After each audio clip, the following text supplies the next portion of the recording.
në sallën e Hagës dëshmoi një nga njerëzit që pa nga afër luftën e Kosovës, Christopher Hill, ish diplomat amerikan i dërguar i posaçëm i Shteteve të Bashkuara të Amerikës gjatë viteve më të errta të Ballkanit. Ai foli me ton të ulët, por me fjalë që kanë peshën sigur. Hashim Thaçi tha Hill nuk kishte komandant, nuk e drejtonte ushtrinë çlirimtare të Kosovës dhe nuk ishte rol vendimarrës. Hill kujtoi takimin e parë me Thaçi në verën e vitit 1998. Ai tha që Hashim Thaçi fliste butë, me kujdes, me logjik, mu dok më shumë si një profesor sesa si një komandant. Sipas tij, UÇK-ja nuk kishte një udhëheqës të qartë, ishte një organizat e shpërndar pa hierarki të fortë, një rrjet luftarësh që vepronin në terren, secili në zonën e vet.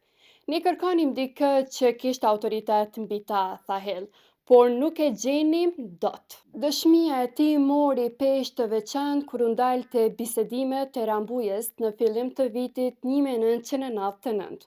Hill tha se Thaçi nuk ishte qenë në gjendje të merrte vendime në emër të UÇK-s. Ai më tha, nëse pranoj këtë marrëveshje, do të më vrasin sapo të kthehem në Kosovë. Por Hill nuk ndaloi aty. Ai foli edhe për tensionet mes UÇK-s dhe Lidhjes Demokratike të Kosovës, të udhëhequr nga Ibrahim Rugova. UÇK-ja nuk donte që Rugova të ishte zëri i Kosovës. Ata donin që vetë të ishin zëri i Kosovës.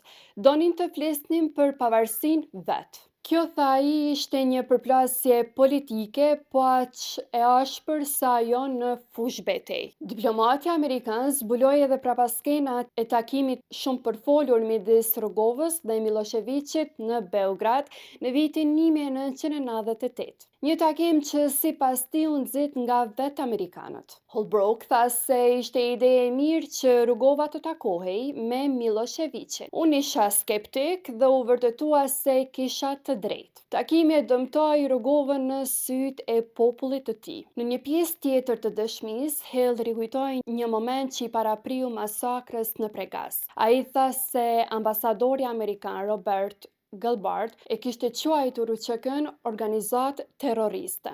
Një deklaratë që sipas shumë kujt u mor si sinjal nga serbët për të goditur. Pas asaj tragjedie, ai Gelbart ndryshoi qëndrim dhe ju kthye me ashpërsi Miloševićit. Por dëmi ishte bërë, tha Hill me ton të rëndë. Në Hag, Hill foli edhe për vështirësinë e asaj kohe, për përpjekjet për të gjetur dikë që fliste me autoritet në Kosovë, për dilemat mes Kosovës dhe diplomacisë, për njerëzit që kishin humbur gjithçka, por që besonin ende në një fjalë liri. Kosova nuk kishte një komandant të vetëm, tha ai në fund, por kishte një popull që kërkonte të jetonte i lirë dhe kjo ishte forca e saj më e madhe.